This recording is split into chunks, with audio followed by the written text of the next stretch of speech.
Aurten egindako merezimenduak sartuko dira kasu batzuetan eta ibilbide oso batiko saria beste batzuetan. Eta 2 urte hauen astean, esan bezala, gonbidatuak ere berreskuratu ditugu. Gaurko gonbidatuak islariak omen dira eta hizketarako gogoz omen datoz, beraz ez gara sarrerarekin gehiegi luzatuko. Bueno, zuti zaudetenak leku ere hartu dezakezu, badago leku albitatean, eseri lasai. Bizitza bidea egitea bada, bide guretzei aurre egitea ere bada.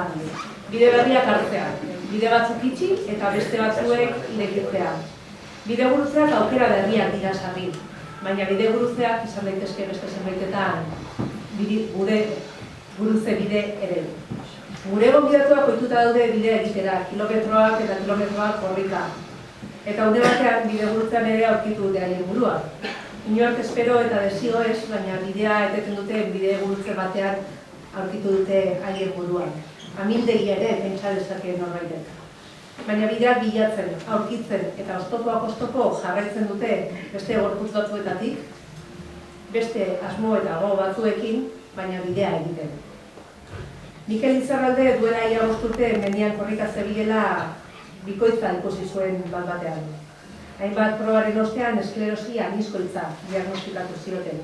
Gaitz neurologikoa, kronikoa, degeneratiboa eta sendaezina. Ziurgabetasuna da gaitz honen ezaugarri nagusia. Berak dioen lez, etzi gortinuralkian egon daiteke, edo ez. Akaso, ez dauka beste erasorik nahi. Baina munduan egoteko modua aldatu dionik ez dago zarantzarik. Eta munduan egoteko bide berri horretan ekiteari ere ekin dio. Mikel Izarralde, arratsaldeon. Zer modu zaude? Ondo. Ondo. Publikoan aurrean. Kirola izan da zure heldulekuetako bat, diagnostikoaren... Zera da, 2 urteren ostean nolabaiteko normaltasuna berreskuratu eta betiko formatua berreskuratzea. Urtero bezala, Elgoibarko kirolarekin dugun hitzordua da hau, eta hauten sariak banatu eta solaserako tartea ere hartuko dugu 2 urteren ostean. Dakizuen bezala, sariak banatzera etorri gara, zuetako batzuk jasotzera ere etorri zarete, eta sari hauen bidez, Elgoibarko kirol patronatuak klubek egiten duten lana goraipatu eta eskertu nahi du kirol modalitate bakoitzean. Zuzendaria, kirolaria, babesleak, hainbat jende sarituko dugu gaur. Aurten egindako merezimenduak sarituko dira kasu batzuetan eta ibilbide oso batiko saria beste batzuetan. Eta 2 urte hauen astean, esan bezala, gonbidatuak ere berreskuratu ditugu. Gaurko gonbidatuak islariak omen dira eta hizketarako gogoz omen datoz, beraz ez gara sarrerarekin gehiegi luzatuko. Bueno, zuti zaudetenak leku ere hartu dezakezu, badago leku aldikaldean, eseri lasai. Oraindik jendea iristen. Esan bezala, mahai-inguruarekin hasiko gara, bizitza bidea egitea bada, bide guretzei aurre egitea ere bada. Bide berriak hartzea, bide batzuk itxi eta beste batzuek irekitzea. Bide gurutzeak aukera berriak dira sarri, baina bide gurutzeak izan daitezke beste zenbaitetan gure gurutze bide ere. Gure gonbidatuak ohituta daude bidea egitera, kilometroak eta kilometroak korrika. Eta une batean bide gurutzean ere aurkitu dute haien burua. Inork espero eta desio ez, baina bidea eteten dute bide gurutze batean aurkitu dute haien buruan. Amildegi ere pentsa dezake norbaitek. Baina bideak bilatzen, aurkitzen eta oztopoak oztopo jarraitzen dute beste gorputz batzuetatik, beste asmo eta go batzuekin, baina bidea egiten. Mikel Izarralde duela ia 5 urte mendian korrika zebilela bikoitza ikusi zuen bat-batean.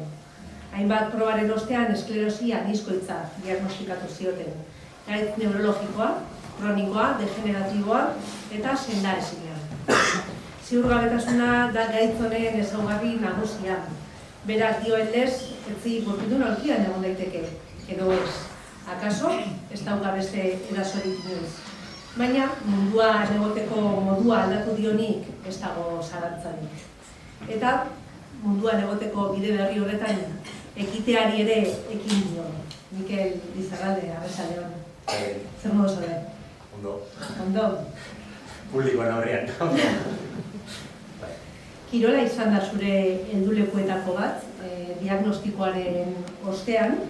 Lehenarko ere aritzen zen kirolean, baina orain ez dakit erronka eta helburu berriekin lagundu dizute erronka helburu berri horiek, edo zertan ari zara momentu honetan? Ni futbolista txarra izan nintzen. Segiduan laganetan kirola etxiari. Baina gerora bai hasi nintzala, bai korrika eta bizikletan, eta korrikari nintzen bikoitzen izine banean. Eta gero etorri izan, ondo definidu duzun gaixotasun horren diagnostikoa ez. Eta ointxe nire helburu nagusia da pozik bizitzea. Kirola horretan niretako da tresna bat gehiago.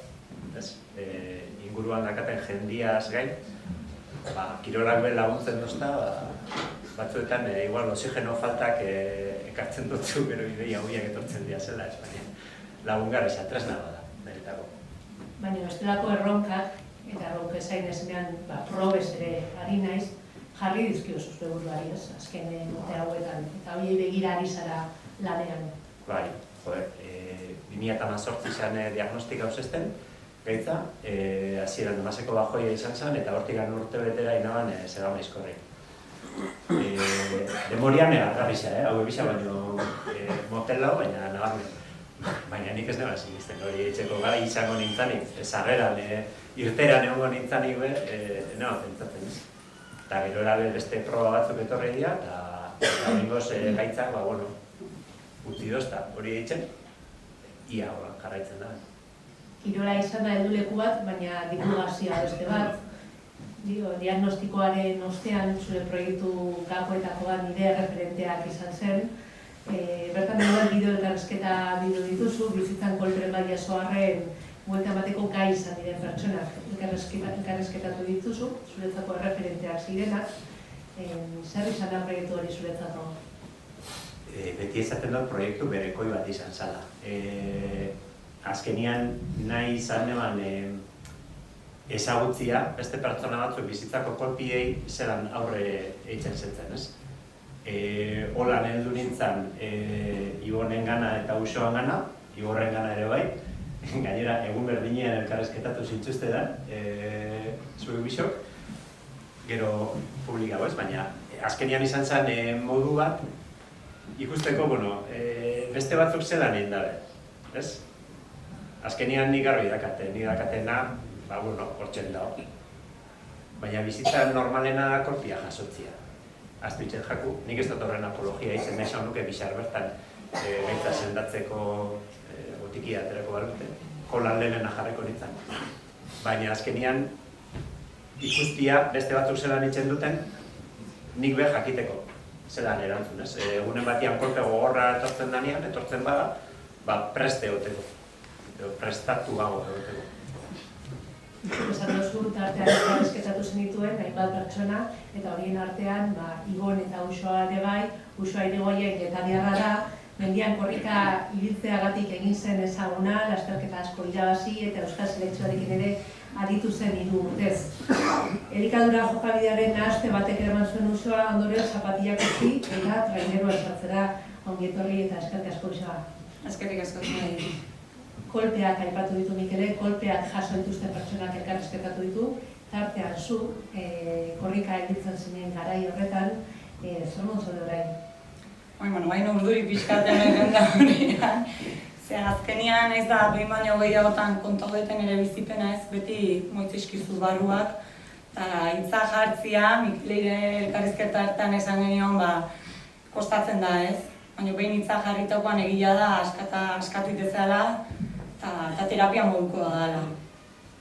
Kontatuko diguzu nola guruzatu ziren zure kirol ibilbidea eta elikadura nahasmendu bat, finean buruko osasuneko gaixotasun bat, nola guruzatu ziren bi kontu horiek. Hemen bagiat bi futbolista frustratu, nire futbolen oso eskazan izan, baloiakin, enekan trebetasunik, iten unazan bandan korrika. Entrenatzaile momentoten esan zin, igual hobe korrika dedikatzen zen. Eta, bueno, korrika hasi nintzen asfaltoko herrikros batzutan, gustatu, gozatu iten nun, momentu hartan nintzen konpetitza juten, baizik da, bueno, lagunakin, anaiakin, entrenau, eta, bueno, egun pasa batita.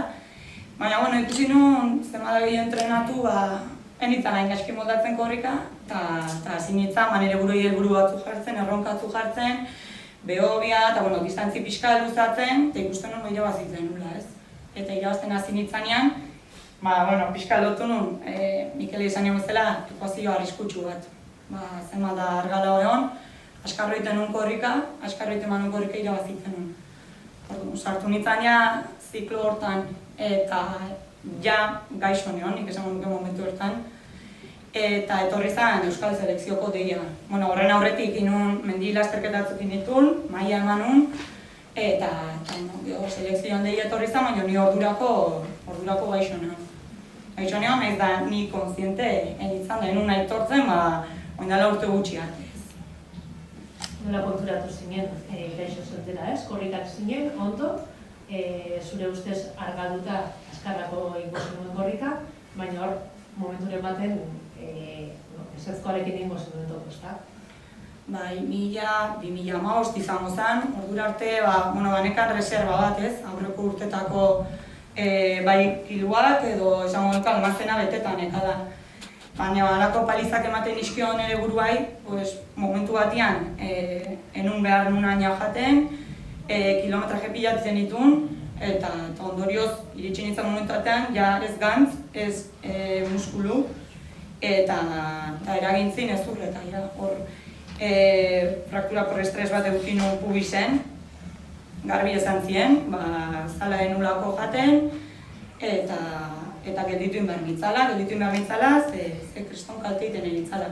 Baina ni momentu hartan noa indikan nire kezkatzan hori, nire kezkatzan kirola ez betiten, gizen dingo naiz, beraz leheno gutxi jate manon, noa indikan gutxi hojan narra dutez. Dorioz, ni horrekin noa indik begilak enitun irikitzen. Urte asko pasara izan dira, konturatu nahi zen arte. Nola konturatu zinen? Momentu hori fraktura por estres da gero, konturatzen izan gehorari enula maila ematen, jarraitzen nun korrika, eta gero bidaia baten da ostian, hasi nintzen pixka gehiago jaten, eta askotan anorexian ondorengo pauso izaten da bulimia. Eta sartu nintzen zuzenen bulimian. Ondorioz, iten una zanoain, hastiaian ziar kontrolatzen nun, jaten nuna, baina aste buruan etuko zian, festa moduko bat, eta sartzen nun, nire buruan nahiz da jakei onartu ez, sartu ez. Ondorioz, sartu nintzen nire bigarren prozesu batean, eta urte batzuk iritsi zian, dira esan nula un año, zeiten nahi nez nire buruai.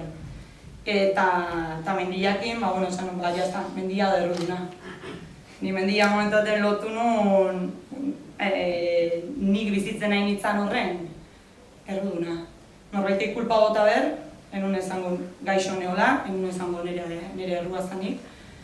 Eta mendia, ze sufrimendua bihurtu zen, ze emaitza honak ez nezkan, eta enun lortzen lehenengo posiziotan notian. Ondorioz, hortik esan nuen jazta honean jo. Eta horre eman saltua arraunean.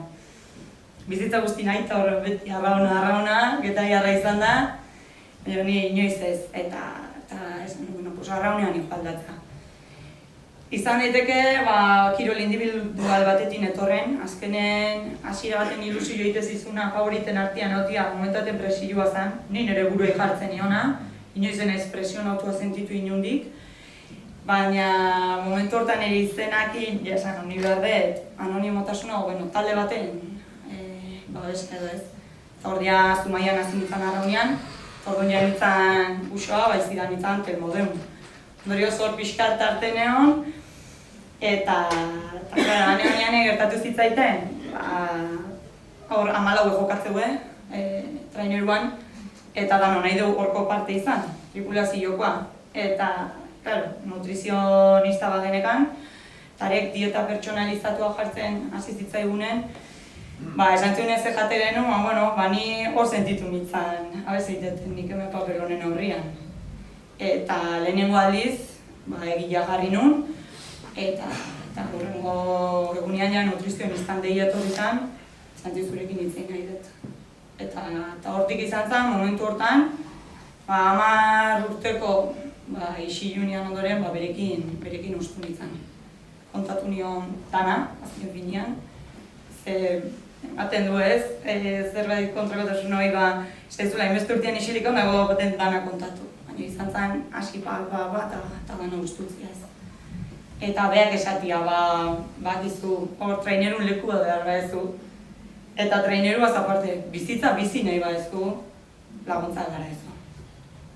Eta hortik, beak esan zin, lagunduko zila dutzunean, batez elikadurai lotutako gomendioak, aholkuak, baina nik behar nuna zala beste laguntza bat. Elikadura nahasmendu bat ez da nutrizionista batek konpondu dezaken gauza bat. Hori da, ez. Lehen esan dezun bezala buruko gaixotasun bada. Eta azken baten zauri bat o lesio bat fisiona juntatuko dugu zaizu. Baina buruko gaixotasun bat, naiz da, nik hasieraten esaten nun, hortan nintzen dana autodidakta. Dietake autoinposa egiten ditun, gaizkion izan garaian. Eta haure hasien esaten. Venga, ni neure buruan neu zen dago. Eta hola hasi, baina ezin dut. Ondorioz, nutrizionistak izan zin, hori darnuna laguntza psikologikoa zela. Eta ni naiz da hasiera baten ukoin, psikologoako indi badaka, naiz da badikoan pixkanaka normalizatzen. Oindik tabu, orduan bada psikologoan niko eskatia. Eta, beak aholkatu zin psikologoa bat, Maria Zunzunegi, ze izena esan nahiko nuke, zenei zulotik bere eskerratean izan, bere esker nago hemen, nahon lekuan da nahon bezala. Beare elikadura nahasmendu batetik pasatakoa da, ondorioz hasieratik konexioa lortu genuen, zezenek ulertuko zin hobeto ez, benetan bizi izan duen batek baino. Zeste psikologon asko egongoia, liburutik ikasi guenak, anorexia eta bulimian inguruan, baina pertsonan bizi izan baldin maun norbaitek, eta dakinak zer dan infernu hori bizitzia, eta dana beltza ikustia, azken finean beak nik kontatzen dion dana, eta narrotza baizik da, ezagun hazitzaion. Eta beak esatez dinez, azken finean beretzakore terapia bat izaten nahi izala. Ze elkarrei bakoitan esperientzia, zein izan denun, eta hortikan aurrea estrategiak aurre egiteko. Sendatu zara? Bai. Eta mendira itzuli zara? Bai. Eta sendatu, gaixotasun hau egia da euneko eunian sendatzi ez dela erreza. Hori, Maria beak esan zin, beha indikan etortze zaizkiola mamu batzuk. Nire etortze zaizkit, eta hemen behar deuna da, hortik bizi pasadeanok, azken finen estrategia batzu azka momentu horietan aurre ateatzeko, buelta emateko, ez lehengoa erortzeko. Arraunak asko lagundu dit hortan, ze azken finen beste gorpuzkera bat eskatzen kirola da, indarra eskatzezun. Ni hortan oso lehiakorra naiz kirol danetan, baina, arraunean ikusi nunean, nire beso finaiekin ez nula izetirako, esan nuen, ni hemen jaten asko naiz. Ondorioz horrekin eta psikologan laguntzakin, lortu nuen buelta ematia, lortu nuen beste gorpuzkera bat, beste kirol gorpuz bat lortzia, naiz da hasieran kostein zitzaiten ispiluan aurrian ikusten nuen hori onartzia. Mariakin hainbat sesioekin ditun, gorra juntzan, baina, begilak irikizizkin, eta nire araun urteak inditut, 3 urte indituzu maian, oso gustoa eta oso etapa polita, baina nahi mendila gustatzen. Eta entrenatzailei esan gabe ni askotan mendila guten izan goiztetan da txalden arraunea guten izan. Orduan, esan, hau bukatu da, ez? Bukatu edo momentuz ate hau itxingoet. Goztak eta agian berriro irikik, giltzaz ez dut itxi, agian berriro bueltoko ez doiz baita arraunea. Baina momentuz mendira. Eta mendira bueltatu naiz, eta, Mikelei esaten nion bere elkarrizketa hartan. Oso indartxu sentitzen naiz, da buruz da ana, baina lehenengo lasterketan ja kosta zitzaiten. Ze, jendiak ikuste dizut, berriz bueltan, da. Nahi dezu lehenoko mailan hasi. Eta konturatzen 3 urte arraunean egontzea, eta beste pertsona mazea. Baina hala ere, ja hasieratik lehenengo postuei begira. Errealitatea ikusi berrian, zer da, nola nago, eta hor berriz Mariana gunbidor izan nun, esan nion, oain gontan beste mamu batzuk etorri zaizki. Eta konpetitzian da asuntuan ere, berekin lanketa bat indet, eta oain da momentua gozatzen nahi naizen amendian, ez? Presio gutxiagoarekin. Bai, nire buruai batez, Nire buruai presio gutxio jarriz, klaro esikitze jote da oendik. Eta entrenatzeet, eta hemen ez dula entrenatzen ez dutunak ezurra esateu, zer hemen ordu bat hartu behia Danian. Eta hain naiz, baina bai sentitzetela lasterketa baten honian beste txip badakatela. Eta ez lehenoko txip hori lehenengo itxututa, korrikakin itxututa, zeni garai hartan obsesionatuta neon, elikadura nahazmenduaz aparte obsesioan ekan, korrika. Eta goratzen naiz, anaiak esatez dira garai hartan. Mai batek lau hanka ditu eta izea gelditzen hanka batian, kirolanian. Ze lagunak utzi duzu, familia utzi dezu, dana utzi dezu. Eta hanka baten akontuz. Eta baina momentu esaten niona anaiak, aitor, ja berriz lau hanka azkan ere maiak, ez? Bana bilmendin, hurrengo urtekotaren nahi dut konpetitu, baina bizitza soziala inez, bizitzako beste hainbat alderdirik garrantzi jamanez, lehen albo bate utzi nitunak, eta azken finen gehien abetetze izuenak, eta beti ordazkasunak. Kirola bizitzan parte handi bat, ze askatasun handia ematen din mendiak, behar den ere egunerokoan, baina nolabait oreka batean beste arduak imatea. Eskerrik asko Uxoa irekitzeagatik, partekatzeagatik, eta datigu ez dela erreza, ez? Askotan, albokoari kontatzea ere ez da erreza, horren beste jendeen aurrean, diziplinak, esperientziak kontatzea ez da erreza, eskerrik asko esperientzia horregatik. Mikelek elkarrizketatu zituenean egin zenuen eta Mikelek Ibon horrei ere elkarrizketatu zuen bere liderratentzia proiektuan.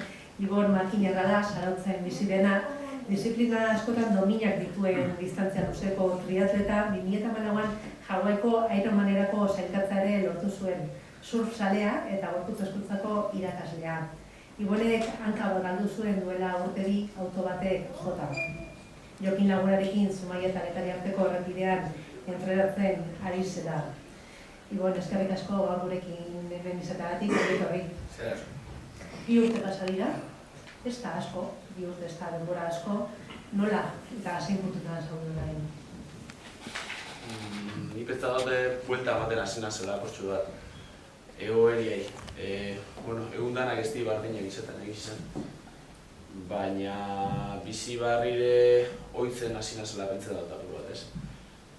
Ohitura barraxa ekartzen, norbere mugak nunta osan aurkitzen, eta konstienteago izaten zerreineken, norarte eduneken, eta zerrein alizekoten hemendik aurrera, ez? Eta prozesu horretan nago. Oraindik uste dute mentalmente askotan kostekin atela nazen Ibon, gaur eguneko Ibon hori onartzie edo benetan konstiente izaten zein naizen, ez? Ze, ez dakit, nipe berak izan den modu psikologo, psikiatra mundu hori pasadot.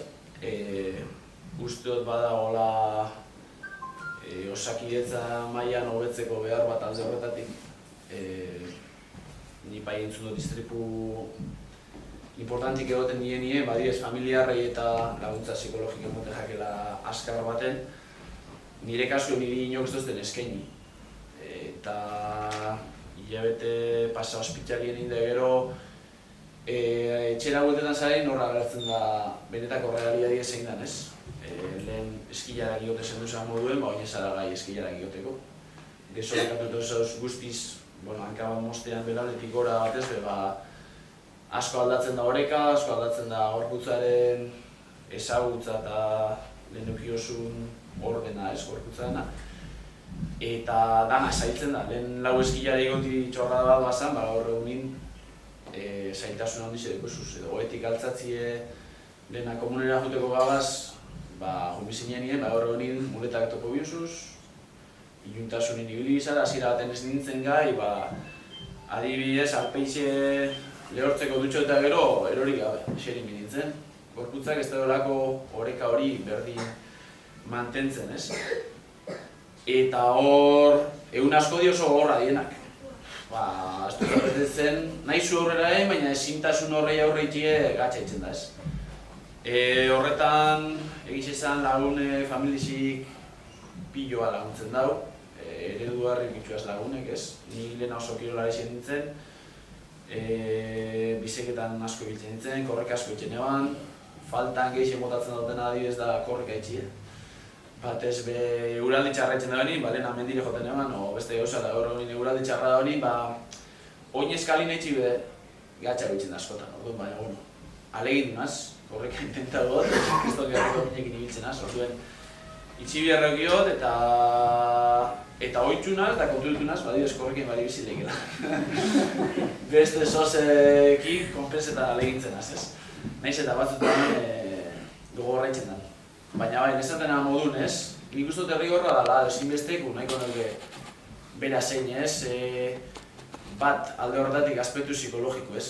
Bi alorrekiko ez pertsoniek ez, fiziko eta psikologiku, baina arazo fisiko bat sortzen jatzu nien, beste adarra edo beste baina arrese pertsoniana psikologiku izango zen. Eta hor tresna pilo bat emoten dago ez, eta lortu biozu tresna horre barneratzi. Eta hori barneratu ezkero, asumitzen zoi ez egoeri zein dan eta gauzak errazago ikusten di. Nik alan dabe Mikelenaz konparaute eta Usuenaz konparaute niri arazo fisiko hau da. Bat arazo psikologiko izango nintzakena gehiago, bestie da gaixotasun bat zeure esku ez da ona, eta hori psikologiko oso gorra iruditzen dute. Nire arazo fisiko bat da, eta nire hobekuntza dut bizitza hobi izetie zati handi baten eure esku dago. Zemat eta gehiago trebatu, harik eta zemat eta gehiago egin.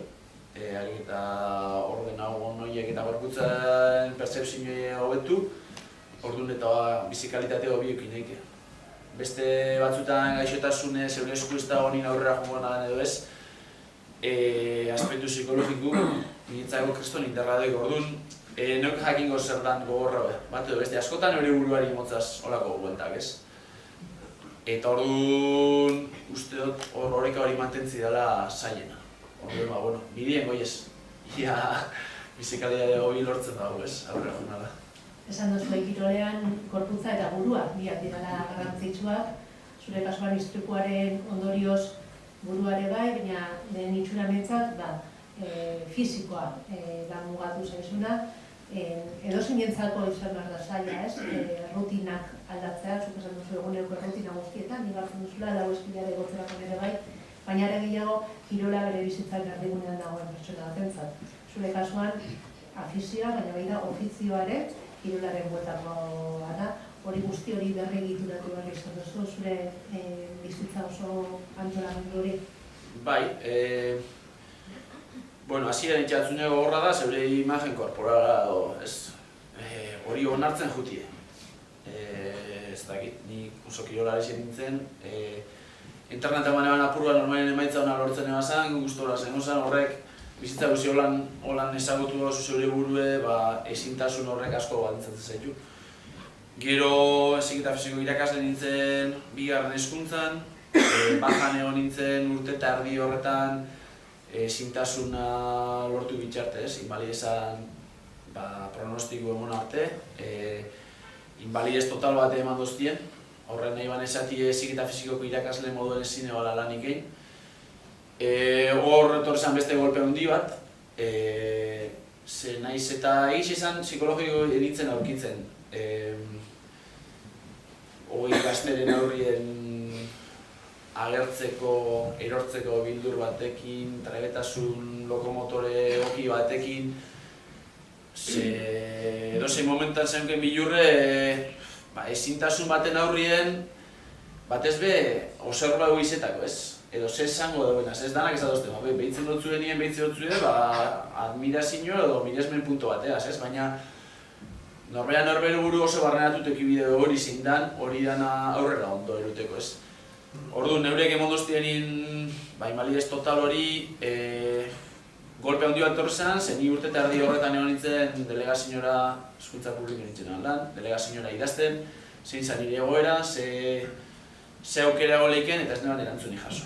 Eta urte eta erdi hori pasau zanin eta lortu neoanin personal buruaz berbaitzi ez, azten, zu oposaketak eta dekozu zizik eta fisiko irakasle moduet, baina ezin duzunez oposaketa horietako lanpostu horren aurregin, funtzionarotasun hori kentzen jatzu, gozu jubilazion forzosa bat, uste horrezila berbak, eta horregatzen da ez. Orduan, karo, ni banoeken asmoren bat, jornada erdi baten, o beste nola baiteko eskuntza horren baten lan alintiek izeteko, edo aspektu teorikoak zikloetan, o zuzendaritzaren laguntzen, ez dakit, jantoki ardura du beste gizpazan, baina ikasleekin, hogei urte lanin egon nintzen inguru horretan lanien jarraitzeko. Eta orduen hor beste golpe handi bat jaso nuen. Egixe da buelta moten hasina zer da horri, masajista ikasten hasinaz, buru okupetan deuketa burtsu bat. Eta topo eta burtsu bat surfe egokituan mundu horretan, neure ez dakit, iesiteko lekutxo bat, ez? Eta etorri berria zara, ez da? Etorri berria. Munduko txapelketan egoteko aukera Kalifornia.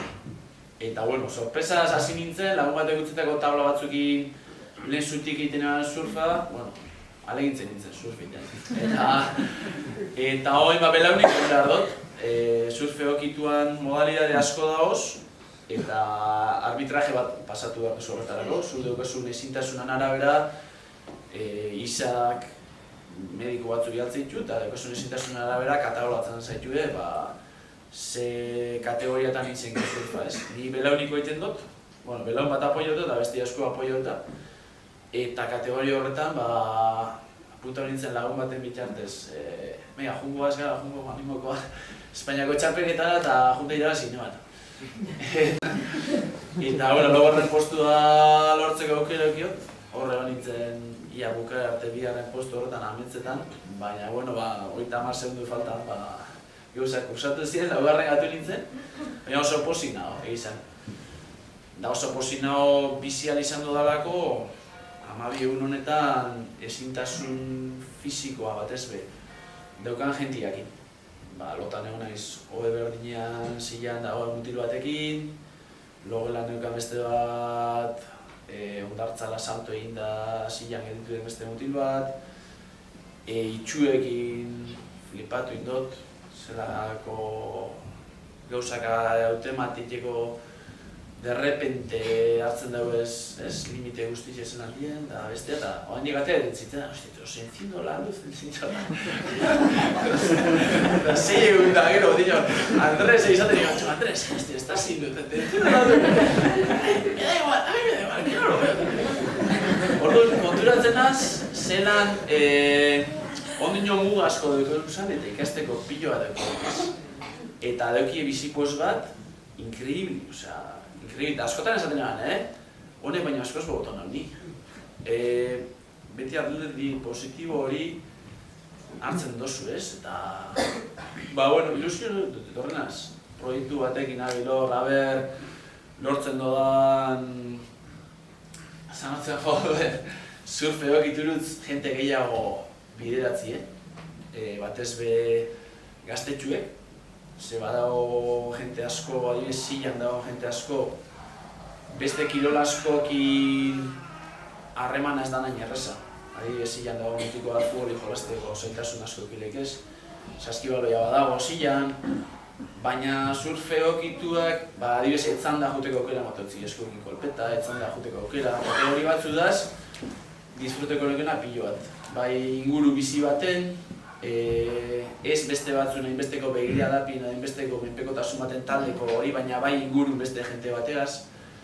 Eta 11 urteko neska albina bat etorri zangu, adibidez, albinuek begizitan biztan zailtasun hondizek egitzen dago ez, da neskatu guztie bakarrik surfin zelan alegintzen zen eta zelan gozatze bat. Beste edozein arazo deukan mutiko edo nagusiago bideratzen aleginduko nintzake eskuarten duetan proiektu horrea, zaurret ba, bueno, ikusiko. Hori da, ontsi momentu burunda bitena hori da. Mikel, zuk ezagutu dituzu Ibon eta Uxoa elkarrizta egin zenetako. Une hartan, denbora pasadelako, galdetzera ausartu ez zinen, edo gerora bururatu zaizun, zer galdetuko zenieke gaur? Asko galdetu bat. Baina, galdera danak, egin ez duezenak, danak, zian, nire buruari egindako galderak, edo nire gainak, ez? Zetaneri, iruroi, más o menos antzerako galderak egin zizuen.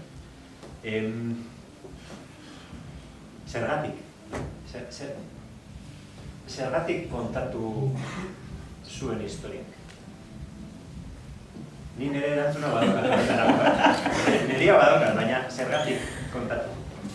Azkenean, ulertuko da zuen moduan, ez da erreza hemen jartzia eta kontatzia zergatikan elikadura desorden bat daukan, ukiduan, eta zergatikan nola erbaten duan hanka galdu izan da. Hola, barro. Eta sakarra izateaten. Eibartarra naiz, baina txintxua naiz, Ez azarra zuen eibartarra. Zergatik kontatu dira. No kontatu naia. Bueno, ni batetik, personalki lehen osuk izan dezuna gurekin pixkat egoiste izan zinala, ez? Ni nire partetik, nire barruak ustutzeko, ez? Modu bat izan zen, barruan hainbeste urtez gordetako malko hitzak kanpo ateatzia, eta bestetik, gehienetan ilun margotzen den gaixotasun hori, anorexia, bulimia, ez? Eta beti ingresuak, ez dakize, pixkat ikustia argila badaola.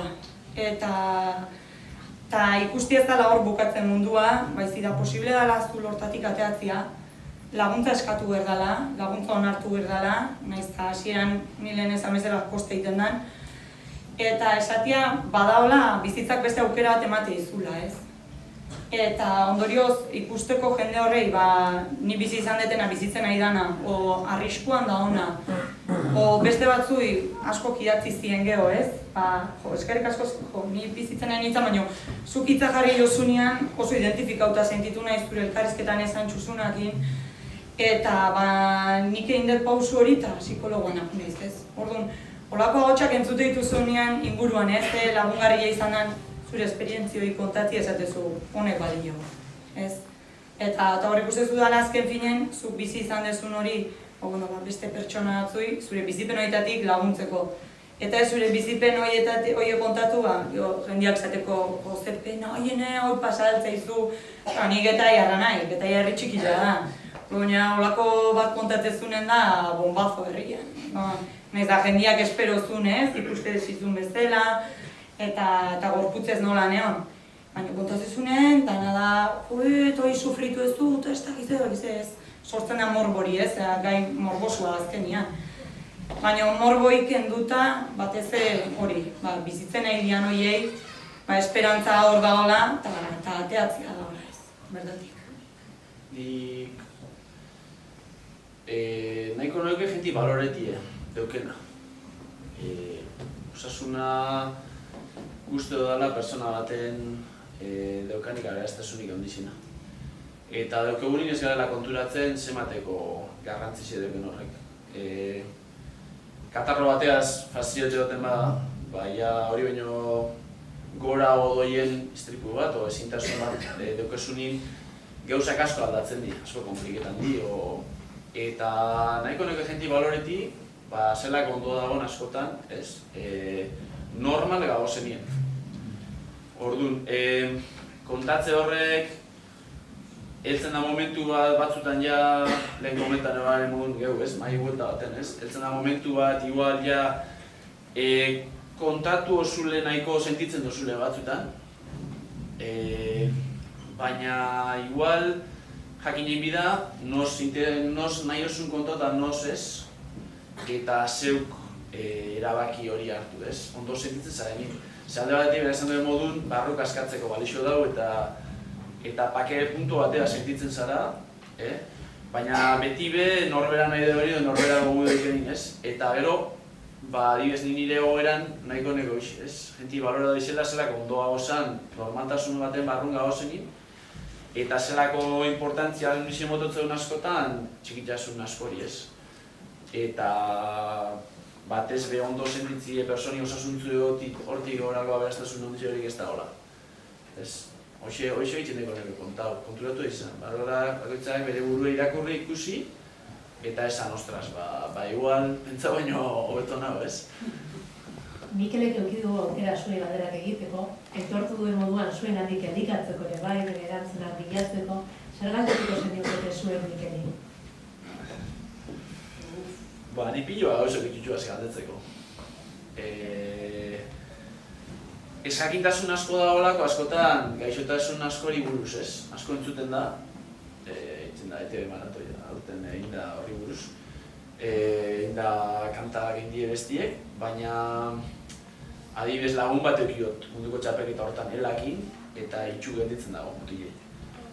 Eta aukera mondoskuenien juteko, dituzten, hasieran ez zegoen dirurik, federazioak ez zegoen dirurik, da esan hortzen ni, mejor que no vayamos, esate ben eurek, Espainiako federazioak, ez? Esan zen, por tu negligencia con el dinero, eta, yo me quedaba quedar sin ir, ez? Eta esan da, ni prest nago juteko, nire dirutik ordainduta, eta mutillo nahi dituzten, esaten. Ibon, tienes intención de ir, tal, da esan zen, bai, eta, pues yo me animo. Esan zen, ¿y vas con algún acompañante? Claro, mira itxua, ni cojo. Zenbio gure aeroporto baten, ez tabla. Eta zabazte, no, es que solo tengo dinero para mí. Eta esan, ole, bueno, pues si tú vas, yo voy, esan. Eta ezakintasun asko goten die, gaixotasunen aurrien, nik bere bildurrek ian norarteko bildurrek zedina ezakintasun horren aurrien, ez? Ni barrutik jaten horrek. Nolako gaitasunek bideen persona batek hori gestionetako, ez? Ze oso gatxe iruditzate, zeure esku ez dagoen gaixotasun baten aurrin, zelan gestionau biozun horlako egoera. Niri hori txeate, gatzen eroateko edo ez jakitasun hori, ez? Oso positibo ikustu bera beti eta proiektu pilo bat, nik uste horrela laguntzen dagoela horrek gauzak, ez? Baina, ez dakit. Etorkizuna nolakoa izango denez jakitea? Nola kudatzen? Galera gatxada eguan. Azkal txikik esaten zegoen galdetzi da erraza. Bai. Erantzutia zaila. Ez que ez dut topetan erantzutik. Ez dauka. Nik ez dakit bihar nola egon ezen.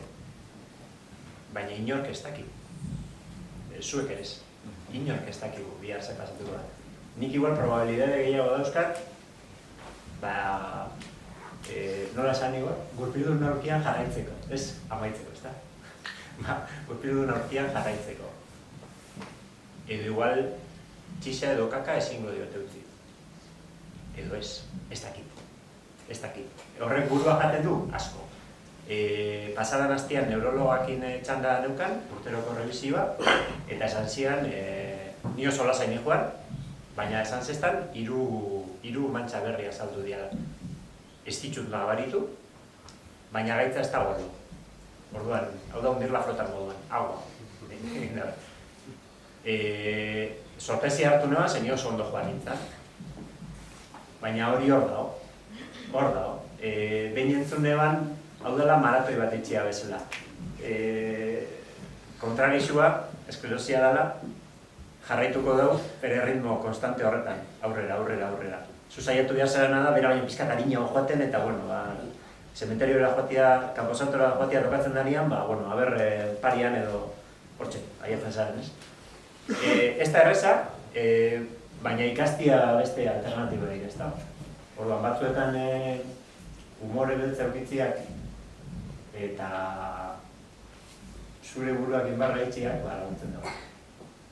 Eta konturatziak berez, ziurgabetasun hori, berez, danok daukagula.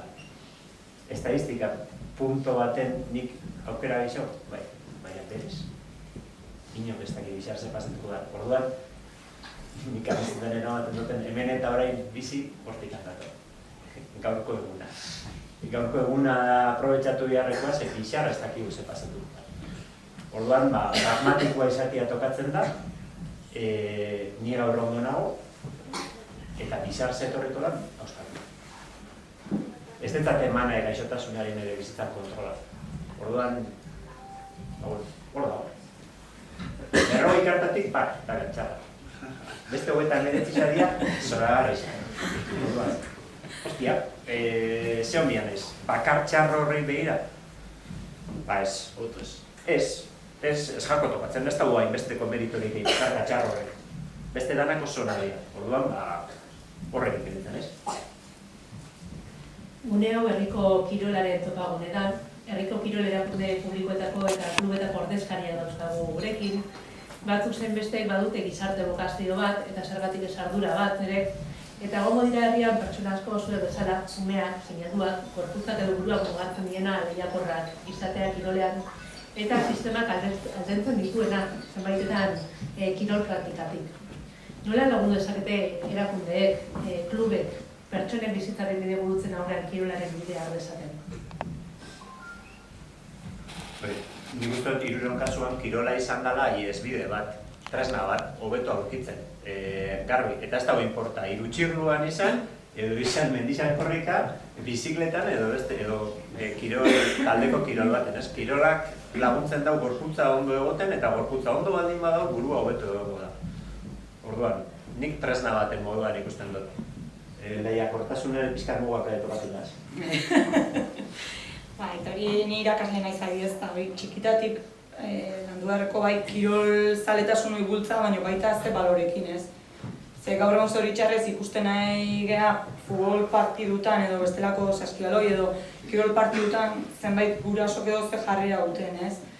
Eta ondorioz, askotan gaina die igual, behaien frustrazio horiek, bildur horiek, behaien seme alabak ez hori bizi izateko, ez? Edo beha espazuen lortu zerbait, seme alabak lortu dugu, eta eo zer gauza esan epaile, eo zer gauza ze presio osatu seme alabai, ez hori lortzeko. Orduan pixkat, buelta eman da, eta txikitatik hasita lanketa hori egiten. Kirola lagungarri zaizuen, baina egia da, gehienetan, zailtasun edo mugaren badaukanak bere burua sentitu eta igual, umetaren sentitu ezakela sistematik, ez? Kanpo, klubek, kirol patronatuak zerbait egin dezakete laguntzeko, erakartzeko, bidean lagun izateko. Ni uste ezinbestekoa da. Ni etorri atezan eskaintza bat egiten Gipuzkoako ezintasuna, ezin duen federaziotik. Historiko urbita jarraian. Hor badago neska bat, eta elkarte hori, ez dakit norarte iristen dien. Gero, badakit alegin handixe eitzen dabela, batez bere adin eskolarreko umiekin aurra eronalizateko muga dauzkaten ume horiek, ez? Eta kirola sustatzeko.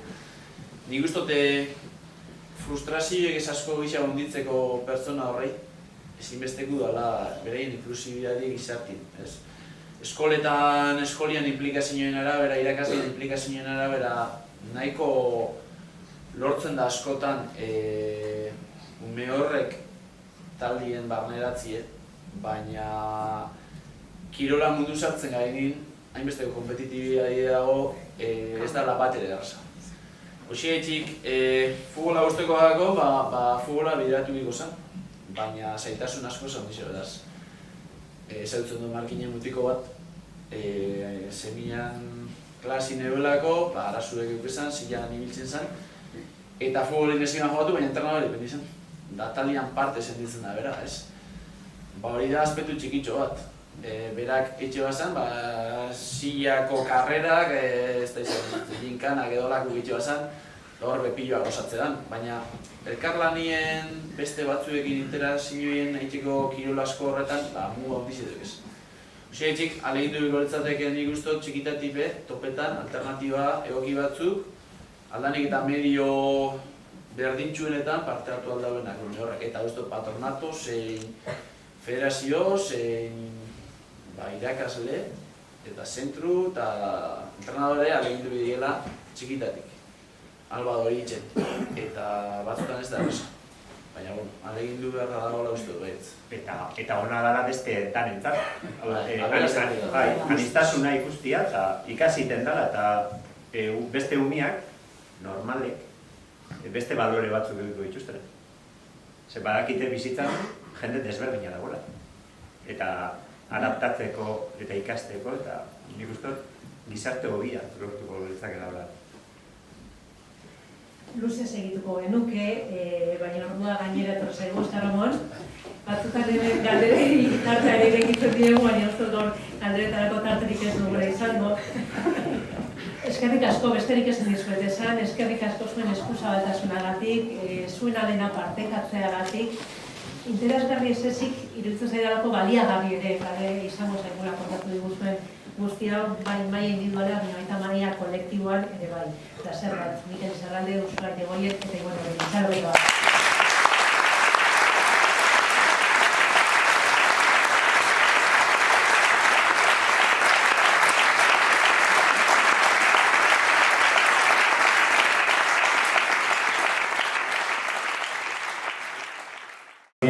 Kirolari honi bat juntzitzegon, Jon Manol Rementeria, bera Madrilen bizi izan. Ja, meiru hamar urte zitxula, era oso batua zan eta Madrilera juntzan Real Madrid fitxatuta. Eta 83an hasi zen Real Madrileko kategoria bekoekin, eta gero estudiantesa fitxatu zuen. Eta ibilbide luze bat egin zuen, 10 urte, 83an, 93 arte. Oin dela 10 egun, 12 egun juntzitzegon, eta gorraraztia kirolari oso ondia esan bera, eta peti arro, egoebar izenare Madrilen oso garro sentitu da, eta oroitzia.